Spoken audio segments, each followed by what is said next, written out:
नमस्कार बच्चों। आज हम लोग इस क्लास में एक आपका बचा हुआ जो द्वंद्व समास है उसे देखेंगे, क्योंकि इससे पहले हम लोगों ने बहुब्रीहि समास देखा था जो कि हम लोगों ने उसे कंप्लीट कर लिया था। आपको बहुत अच्छा लगा होगा, मैं ये उम्मीद करता हूँ। यदि आपने इस पिछले वीडियो को देखा होगा जिसमें मैंने बहुब्रीहि समास को काफ़ी विस्तार से और काफ़ी रोचक तरीके से मैंने बताया था, जिन बच्चों ने उस वीडियो को देखा होगा उन्हें पता होगा। चलिए अब हम लोग इस वीडियो को बनाते हैं और देखते हैं इस क्लास में अगला जो समास हम लोग का एक बचा हुआ है वो है द्वंद्व।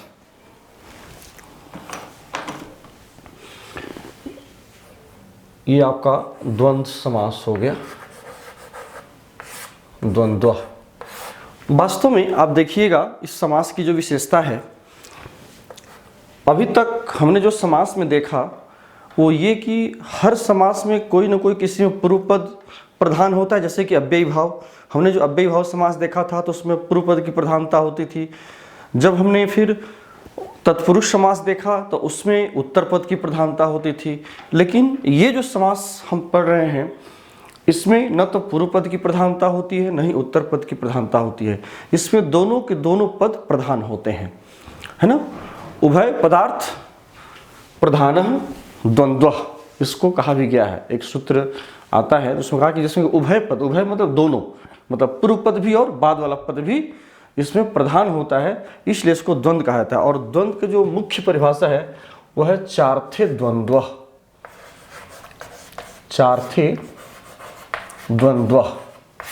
ठीक है, चार्थे का मतलब है च प्लस अर्थे, ठीक है ना, च प्लस अर्थे ये है। च मतलब हो गया और, हिंदी में यदि कहें, हिंदी में यही समास और के अर्थ में होता है ना। और अर्थे में है मतलब सप्तमी में लगी है तो अर्थ में कौन समास, तो द्वंद्व, ठीक है ना। ये बातें आपको आती है। चार्थे द्वंद्व च के अर्थ में, मतलब इसमें जो दो संज्ञाएं होती हैं या दो से जो अधिक संज्ञाएं यदि होती हैं तो इन दोनों संज्ञाओं को जोड़ने का काम च करता है। च अव्यय है जिसका अर्थ हिंदी में हम लोग और लेते हैं, और के अर्थ में च होता है। तो और के अर्थ में जब दोनों हम या दो से अधिक संज्ञाओं को जोड़ने के लिए च का प्रयोग करते हैं, और इसी अर्थ में द्वंद्व समास होता है। और यही कारण है कि दोनों के दोनों पद जो है इसमें प्रधान होते हैं, इसमें कोई एक पद प्रधान नहीं होता है। तो ये तो इसका एक सामान्य परिचय हो गया।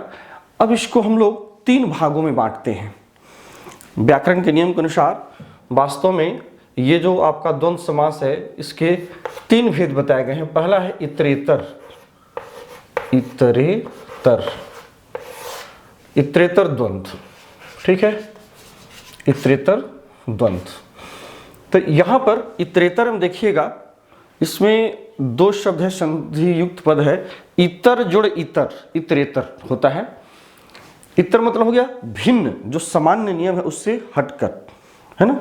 तो यहाँ पर दोनों जो पद होते हैं इतरेतर द्वंद्व में, दोनों एक दूसरे से भिन्न होते हैं, है ना। दोनों के दोनों पद एक दूसरे से इतर होते हैं, तो हटकर होते हैं, दोनों ही आपस में भिन्न भिन्न होते हैं। और इस प्रकार से जो समास बनता है वो द्वंद्व समास कहलाता है, ठीक है। जैसे कि इसमें एक उदाहरण देखें, रामः च लक्ष्मणः च, ठीक है, ये एक उदाहरण हो गया। दूसरा इसमें उदाहरण लेते हैं, रामः च सीता च, ये दूसरा उदाहरण हो गया, ठीक है। इस उदाहरण को और थोड़ा सा नीचे लिखते हैं, है ना। रामः च सीता च, इस उदाहरण से ज़्यादा स्पष्ट होगा।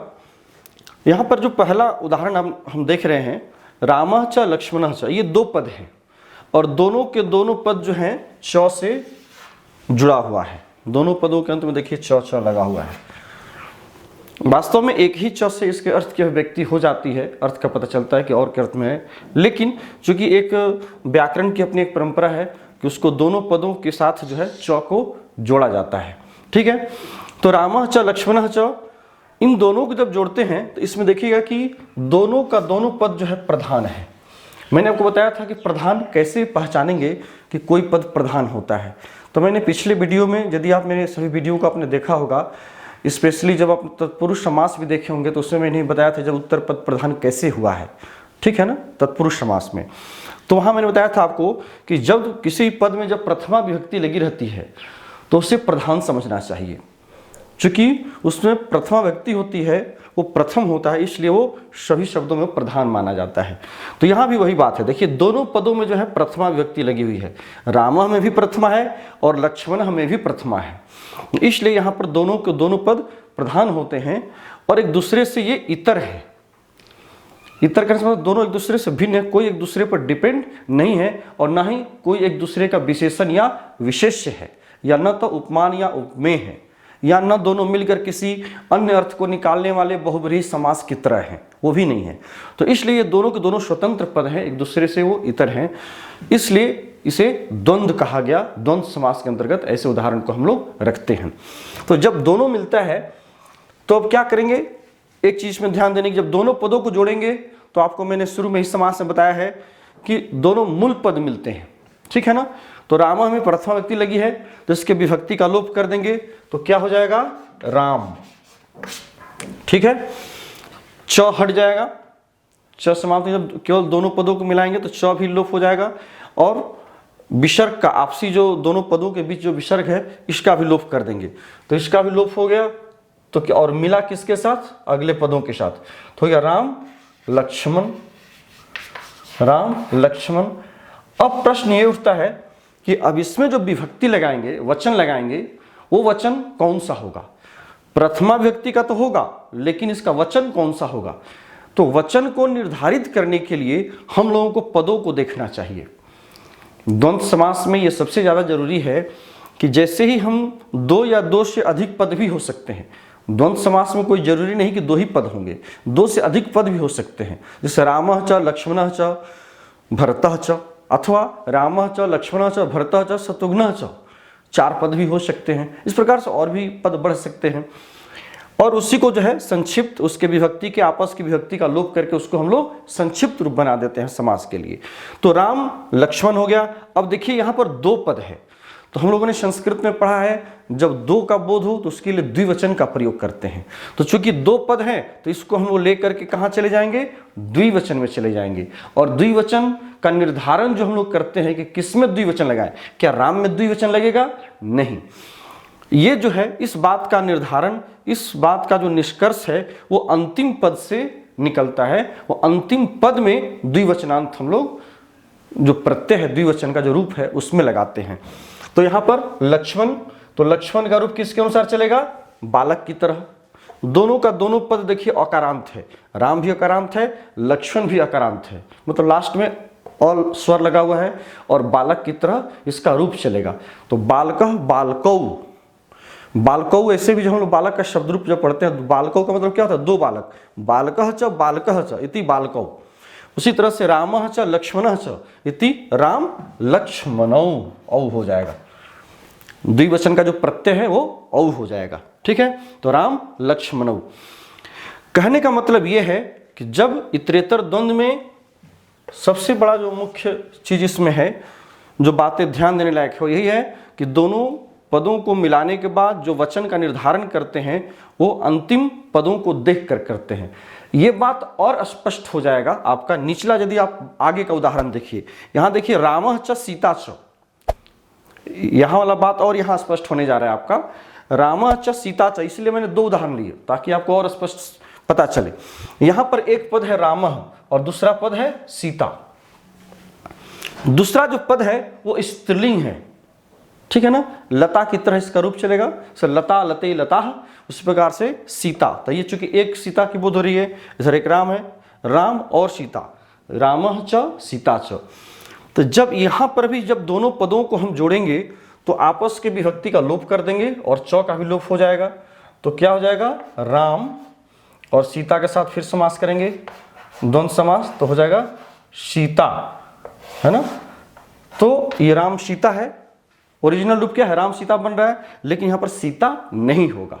यदि राम सीता लिख देंगे तो गलत हो जाएगा, क्योंकि सीता का हमने शुरू में क्या देखा था कि दोनों पदों को जब समस्त पद बनाते हैं तो समस्त पद बनने के बाद जो इसका वचन का निर्धारण होता है, वचन को जब हम चुनते हैं कि वह जिसमें कौन सा वचन होना चाहिए, इस चीज को जब फाइनल करते हैं तो वहां पर हम अंतिम पद को ध्यान से देखते हैं। तो अंतिम पद यहां पर क्या है, आकारांत स्त्रीलिंग है, तो सीता का रूप लता की तरह चलेगा। तो लता के द्विवचन में क्या होता है, लता लते, तो यहां पर क्या हो जाएगा, सीता सीते। क्योंकि यहां पर दो ही पद है इसलिए इसको द्विवचन में रख रहे हैं, ठीक है ना। और द्विवचन में स्त्रीलिंग वाले में रखे, ध्यान ये रखना है। हमने सीता के अनुसार जो है इसके वचन का निर्धारण किया और पूरा का पूरा पद जो है द्विवचन में है, और जिस प्रकार से लते होता है उस प्रकार से सीते हो गया। यही सपोज करिए कि अगर सीता पहले रहता और राम बाद में रहता तो फिर सीता रामऊ हो जाता, बालक की तरह चलता फिर, ठीक है ना। यही यदि सीता पद पहले रहता, जैसे यहाँ सीता राम सीते हो गया, इस प्रकार सीता पद स्त्रीलिंग पद पहले रहता, और यदि राम पद अगर बाद में रहता तो सीता रामऊ, तो फिर राम के अनुसार पुल्लिंग का बोध कराने वाला जो वचन होता है उसको हम लोग द्विवचन में ले जाकर के रखते हैं, क्योंकि दो है। अगर दो से बहुत हो जाता तो उसको फिर बहुवचन में रखते हैं, जैसे कि इसमें अगला उदाहरण देखते हैं और आपका स्पष्ट हो जाएगा। इसको यदि चाहें तो आप स्क्रीनशॉट ले सकते हैं, है ना। अब चलिए यहां से हम आगे की ओर बढ़ते हैं।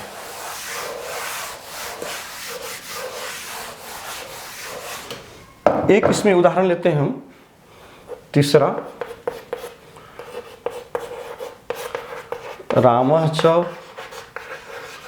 लक्ष्मणः च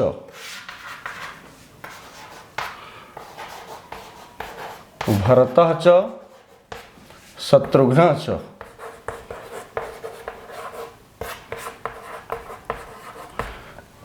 ये देखिए यहां पर चार चार संज्ञा पद है ना। यहां पर चार संज्ञा पद है, मतलब दो से अधिक है। समास होने के लिए कम से कम दो होना जरूरी है, और यहां पर लेकिन सभी के सभी पद प्रधान हैं, क्योंकि सभी में देखिए प्रथमा विभक्ति लगी हुई है, सभी के सभी इतरेतर हैं, एक दूसरे से इतर हैं, ठीक है। खुद में ये प्रधान पद है। तो अब यदि इसका समास करेंगे तो हम क्या करेंगे, सारे पदों में लगी हुई आपस की जो विभक्ति है और जो च है इसका हम लोप कर देंगे। तो क्या हो जाएगा, राम लक्ष्मण भरत और लास्ट में है शत्रुघ्न, शत्रुघ्न। ये जो है सभी को जोड़ने के बाद ये रूप आया, ठीक है। अब यहां पर जैसे हम वचन का निर्धारण करेंगे तो यहां पर एक बार रुकना चाहिए, और रुकने के बाद सोचना चाहिए कि ये कितने सारे पद हैं, क्या दो हैं, तो दो हैं तो इसको द्विवचन में रखेंगे, और द्विवचन में रखेंगे तो उसके अंतिम पद को ध्यान में रखें। जैसे इससे पहले जो हमने उदाहरण देखा, अंतिम पद जैसे सीता था तो हम उसको सीता के अनुसार रूप को चलाए तो लता लेते तो सीते हो गया था। तो यहाँ पर पुल्लिंग है और बहुत सारे हैं, दो नहीं चार चार पद हैं, और दो से जब अधिक हो जाएंगे तो उसको हम लेकर के चले जाएंगे बहुवचन में, जैसे बालकः बालकौ बालकाः, उसी प्रकार से हो जाएगा शत्रुघ्नाः, ठीक है। राम लक्ष्मण भरत शत्रुघ्नाः कहने का मतलब राम लक्ष्मण भरत और शत्रुघ्न। तो जो और की जो बात होती है, जो अंतिम पद से पहले जब पद समाप्त होने वाला होता है उसके लिए हम लोग और का प्रयोग करते हैं, हिंदी में भी देखिएगा जब हम वाक्य बनाते हैं तो उसके लिए फिर हम तो क्या कहते हैं, अंतिम जो पद होता है वो डिपेंड करता है कि पद पुल्लिंग है कि स्त्रीलिंग है। यदि स्त्रीलिंग है तो स्त्रीलिंग के अनुसार उसके रूप को चलाएंगे, यदि पुल्लिंग है तो यहाँ पर जैसे शत्रुघ्न शब्द भी बालक की तरह चलने वाला है, न जो है अकारांत पुल्लिंग है शत्रुघ्न, ठीक है। तो शत्रुघ्न शब्द जो है वो भी अकारांत पुल्लिंग है, तो जैसे बालक का बहुवचन में बालकाः होता है उसी प्रकार से हो गया शत्रुघ्नाः। यही है इतरेतर द्वंद्व, ठीक है। अब चलते हैं नेक्स्ट दूसरे समास। हमें लगता है कि इसमें आपको बहुत सारा कुछ ऐसा दिक्कत नहीं होना चाहिए, क्योंकि इसमें से कोई खास तत्व ये द्वंद्व समास में ऐसी कोई चीज़ें नहीं हैं, कहीं कहीं है थोड़ी बहुत चीज़ जो ट्रिक है जो ध्यान देने लायक है, उसको मैं आपको साथ ही साथ बताते चलूँगा। बस इस चीज़ को ध्यान में रखना है, ठीक है। अब आगे बढ़े हम लोग। अब दूसरा है इसमें, दूसरा जो समास है वो हो गया समाहार द्वंद्व। समाहार द्वंद्व, ठीक है, इसको हम लोग समाहार द्वंद्व कहते हैं। दूसरा जो है, आप ध्यान से देखेंगे तो जैसा कि शब्द का अर्थ ही है समाहार, द्वंद्व तो हो, लेकिन यहाँ जो द्वंद्व का अर्थ निकलता है उसका जो समस्त पद बनता है, विग्रह पदों को मिलाने के बाद जो समस्त पद बनता है उससे पूरे समूह का बोध कराता है। इसीलिए इसका नाम जो है वो समाहार द्वंद्व पड़ा, ठीक है। तो समाहार द्वंद्व में इसकी जो मुख्य विशेषताएं हैं वो क्या होता है कि जैसे जब समस्त पद बनाएंगे तो समस्त पद इसका क्या होता है, नपुंसक लिंग एक वचन में होता है। नपुंसक लिंग एक वचन में इसका बनता है हमेशा ही, ठीक है। समस्त पद जो इसका बनेगा वो नपुंसक लिंग एक वचन बनेगा। यहां जो है इससे पूरे समूह का बोध होता है। दूसरा इसका जब पॉइंट देखिए तो पूरे समूह का बोध कराता है, इससे पता चलता है, ठीक है, बोध कराता है, इस बात का हमें पता चलता है। अब इसमें जो है पूरे समूह का बोध कराने से मतलब जब इसका समस्त पद बनाएंगे तो पूरे जाति का, पूरे समूह का ये बोध कराता है। जैसे कि एक छोटा सा एक उदाहरण लेते हैं, जैसे कि पानी पादव, ठीक है, पानी, ये एक उदाहरण लेते हैं हम, ये समस्त पद है पानी पादम। इसका यदि आप विग्रह करेंगे तो क्या होगा, पानी च पादव च। इसमें हम चर्चा कर रहे हैं कि अब जैसे कि पानी पादम ये है आपका, इसका यदि विग्रह करते हैं तो क्या होता है, पानी च पादव च, ठीक है। इसी तरह से और एक उदाहरण आप देख सकते हैं, अहि च नकुलम च, अहि च नकुलः च, नकुलः च, ठीक है। ये दो उदाहरण यहाँ हमने देखा। इस दोनों उदाहरणों को यदि इसका समस्त पद बनाते हैं तो बनता है अहिर नकुलम, अहिर नकुलम। यहाँ मैंने समस्त पद को पहले लिख दिया है, यहाँ बाद में लिखा हुआ है, उससे कोई दिक्कत नहीं। इसके विग्रह पदों को देखना है और समस्त पदों को देखना है। इसको समझते हैं पानी पादम को। यहाँ पर देखिए पानी, पानी मतलब हाथ हुआ। पहले भी हम लोगों ने बनाया था चक्र पानी, कल मैंने बहुब्रीहि समास जब पढ़ाया था तो आपको मैंने बताया था। तो यहाँ हो गया पानी पादम, पानी मतलब हाथ और पादम मतलब पैर, ठीक है। यहाँ देखिएगा कि ये जो समस्त पद बना है वो पूरे समूह को मिला करके, चूंकि सारा समूह का, ये सारे समूह का बोध कराता है, और नपुंसक लिंग एक वचन में पादम, फलम की तरह इसका रूप बना है। लेकिन यदि इसके विग्रह को देखें तो क्या है, कहता है कि पानी, पानी में दीर्घ इकारांत होगा, ध्यान रखिएगा, क्योंकि हाथ एक नहीं दो होते हैं। इसलिए जब भी हम इसका प्रयोग करते हैं पानी शब्द का या हस्त शब्द का, वो हमेशा द्विवचनांत करते हैं। तो पानी में इसलिए जो है वास्तव मूल शब्द क्या है, पानी हर्ष है। पानी, पानी मतलब हाथ, हस्त, हस्तः, ठीक है। तो पानी जो है एक वचन में, इसका रूप मुनि की तरह चलेगा। और मुनि के द्विवचन होता है मुनि, मुनि दीर्घिकारांत, उसी प्रकार से हो गया पानी, पानी मतलब दो हाथ। और पैर कितने, दो होते हैं, इसलिए पादः शब्द है पैर, ठीक है। इसी से पादप शब्द बना है। पादः शब्द से ही पादप शब्द, पौधा, प्लांट जो हम लोग कहते हैं, पादप, पादप शब्द बना है, क्योंकि वो पैर से पीता है, ठीक है ना। पादप जो होता है प्लांट, वो पैरों से पीता है, इसलिए उसका नाम पादप हुआ, प्लांट हुआ। तो वहीं से शब्द वहाँ भी गया है, यहीं से लेकर के पादः से। तो पादः का रूप चलेगा आपको बालक की तरह, पादः, पादौ, पादाः। ठीक है, तो यहाँ जो है वो आपको द्विवचन, चूंकि पैर दो होते हैं तो यहाँ फिर इसको भी हमने द्विवचन में रखा। तो दो हाथ दो पैर, मतलब कि हाथ और पैर। यहाँ पर मैं आपको बता दूं, यहाँ जो प्रयोग किया गया है यहाँ से किस तरह से समूह का, पूरे समूह का बोध कराता है। क्योंकि ये जो समहार द्वंद्व है ये पूरे समहार के अर्थ में ही इसका प्रयोग होता है। जब भी इसका समस्त पद तो बनता है, च के अर्थ में भी हुआ, लेकिन ये पूरे समूह का बोध कैसे कराया, कहा कि हाथ पैर।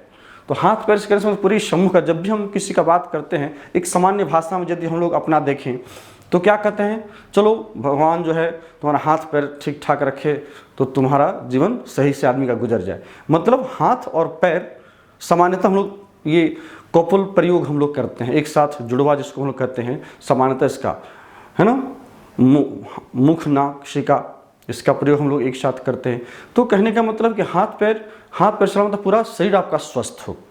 सिर्फ हमने बात कहा सिर्फ हाथ और पैर का, लेकिन इससे पूरे समूह का बोध होता है कि इस हाथ और पैर ये शरीर का सबसे मुख्य भाग है, मतलब पूरा शरीर आपका स्वस्थ है तो आपका जीवन जो है वो आनंदमय होता है। तो वाक्य में हम लोग प्रयोग करते हैं कि चलो तुम्हारा हाथ पैर सलामत रहेगा तो पूरे जीवन तुम कुछ भी कर सकते हो, मतलब तुम्हारा पूरा शरीर सलामत रहेगा, तुम्हारा शरीर पूरा ठीक रहेगा तो तुम कुछ भी कर सकते हो। तो इस तरह से पूरे समूह का वो बोध होता है इन समस्त पद के प्रयोग करने से। तो इसलिए जो है सारा का सारा जो समस्त पद होता है वो नपुंसक लिंग में होता है। देखिए यहाँ पर इससे पहले जो आपने समास वो जो पद देखा था समासिक पद, वहाँ पर अंतिम पद के अनुसार वचन का निर्धारण होता था, लेकिन यहाँ पर समस्त पद जो है नपुंसक लिंग एक वचन में रहता है। यहाँ देखिए पानी पादव, तो दोनों के मिलाने के बाद वास्तव में अंतिम पद के अनुसार वचन का निर्धारण होना चाहिए, सो चीज़ नहीं है। दोनों, ये भी द्विवचन में है, ये भी द्विवचन में है, लेकिन दोनों जो है द्विवचन में होने के बाद भी चूंकि ये पूरे समाहार का बोध कराता है, समूह का बोध कराता है, इसलिए इसको जो है समस्त पद जो है नपुंसक लिंग एक वचन में होता है। आपस की विभक्ति का लोप हो गया। पानी का मूल शब्द पानी हर्ष है, जो मैंने पहले बताया, तो इसका मूल शब्द हर्ष आ गया। पादव का मूल शब्द क्या है, पादः है ना, ये पादः मूल शब्द इसका हो गया पाद, तो मूल शब्द जुड़ गया पाद, और चूंकि नपुंसक लिंग में इसका रूप बनाना है अत्वम से नपुंसक लिंग हो गया तो पानी पादम बन गया। ठीक है, इसी तरह से यहां भी देखिए दूसरा अहि च नकुलः च। अहि कहते हैं सर्प को, इसको सर्पः भी लिख सकते हैं, सर्पः च नकुलः च, है ना। तो अहि मतलब सर्पः, सर्प। सांप और नेवला दोनों का जो है पूरे वो जन्मांत से जो है वो दोनों जो है जन्म से बैरी माना गया है। तो इसका भी प्रयोग जब होता है तो दोनों का जो है द्वंद्व अर्थ में होता है और पूरे समूह का बोध कराता है जीव जंतुओं में। पूरे जीव जंतुओं में जो है ये बोध कराता है कि दोनों का जो ये वैर है सर्प और नेवला का, वो जन्मांतर से, जन्म जन्मांतर से है। ठीक है, तो इसलिए यहाँ भी जो है जब दोनों का जब समस्त पद बना तो अहि च नकुलम च अहिर नकुलम। यहाँ पर संधि का कुछ नियम भी लागू हो गया है, आप ध्यान से देखें। यहाँ विसर्ग है तो ये विसर्ग जो है र में बदल करके आगे न के ऊपर रेफ लग गया, तो अहिर नकुलम ऐसे बना। लेकिन जो समस्त पद बना वो म हलंत बना। ठीक है, नपुंसक लिंग एक वचन में। इसी प्रकार से इसी को आप सर्प नकुलः भी करेंगे तो सर्प नकुलम, सर्प नकुलम। तो चूंकि यहाँ पर विसर्ग था इसलिए यहाँ पर जो है जब मूल शब्द जोड़े तो यहाँ पर संधि के साथ साथ यहाँ जो है अहि नकुलम बन गया। ठीक है, तो ये जो है वास्तव में पूरे ये समाहार का बोध कराता है। ऐसे और भी बहुत सारे उदाहरण हमें मिलते रहेंगे जो कि आगे हम लोग आने वाले वीडियो में उसकी हम लोग जब एक एक्सरसाइज बनाएंगे टेक्स्ट बुक का तो उसमें हम लोग और चर्चा करेंगे। ठीक है, अब इसमें बचा हुआ एक आपका और समास है, वो कोई खास नहीं है ना, फिर भी आपके सिलेबस में है तो उसे देख लेते हैं। और आज ये समास जो है आपका ये समाप्त हो गया। इसमें ऐसे तो बहुत सारी चीज़ें हैं, लेकिन आपके सिलेबस के अनुसार जो CBSE ICSE बोर्ड में या स्टेट गवर्नमेंट बोर्ड में जो आपका सिलेबस दिया हुआ है, मेरा मुख्य फोकस उसी तरफ है। उस सिलेबस से हम बाहर नहीं जा रहे हैं ताकि आपको अनावश्यक जो है भटकना नहीं पड़े इधर उधर। ठीक है, इसलिए मुख्य हम सिलेबस पर ही फोकस किए हुए हैं। एक हो गया एक शेष द्वंद्व, एक शेष द्वंद्व है ना, ये कुछ है ही नहीं, वैसे इससे प्रश्न भी नहीं के बराबर आता है, एकदम 99% प्रश्न इससे पूछे भी नहीं जाते हैं। ये दे दिया गया है लेकिन खास कोई इसका व्याकरण में द्वंद्व में इसका प्रयोग नहीं है, फिर भी चूंकि दिया हुआ है तो हम देख लेते हैं। एक शेष, जैसे कि नाम से ही आपको लग रहा है, जिसमें कि एक ही पद शेष रह गया हो, नहीं, एक शेष द्वंद्व, द्वंद्व तो है, बोध कराएगा द्वंद्व का ही, जोड़ा का ही बोध कराएगा पूरे पद का, लेकिन कितना पद बोध कराएगा? एक ही पद बोध कराएगा।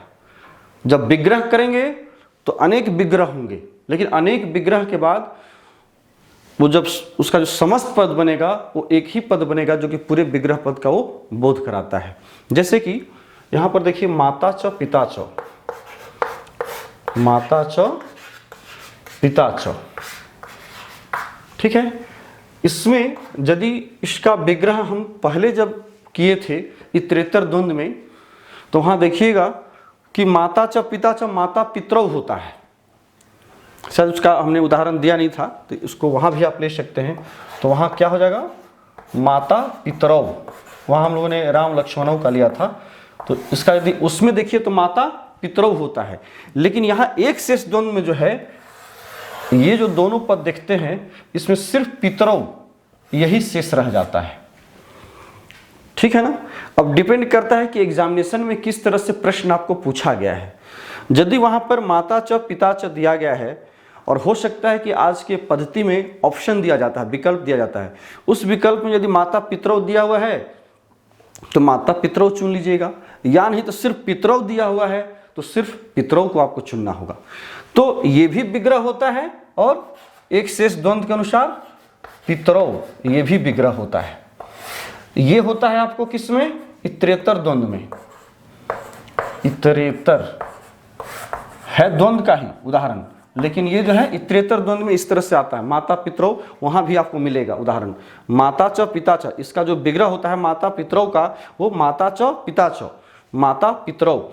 यहां ध्यान देने की बात है, जब समास करते हैं तो मुख्यतः क्या होता है, उसका जो मूल शब्द है उस मूल शब्द में समास होता है। तो यहां जो है एक चीज ध्यान रखिएगा कि माता का वास्तव में जो मूल शब्द है वो क्या है? मातृ है। पिता का मूल शब्द क्या है? पितृ है।